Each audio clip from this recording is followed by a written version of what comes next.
Annoncé par la direction de Ford Europe il y a quelques semaines, les syndicats espéraient repousser au maximum les discussions autour de la mise en place d'un plan de sauvegarde de l'emploi sur le site de Blanquefort. Elles ont commencé ce mardi matin à l'abri des regards dans une salle de réunion de l'usine. Premier sujet abordé, les raisons qui poussent Ford à vouloir fermer son usine girondine. Dans l'après-midi, c'est les conditions de mise en place de ce PSE qui ont été abordées. Les syndicats, notamment la CGT, pensaient avoir affaire avec les représentants de Ford Europe pour discuter. C'est finalement la direction locale du site de Blanquefort qui est chargée de mettre en place ce PSE.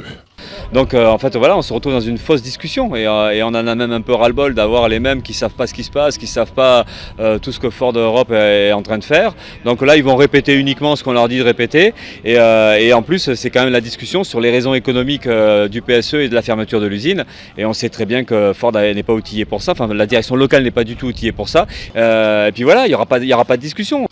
Selon les syndicats, la direction de l'usine n'aurait pas apporté plus d'éléments sur les raisons qui poussent Ford à vouloir fermer son usine ce mercredi matin.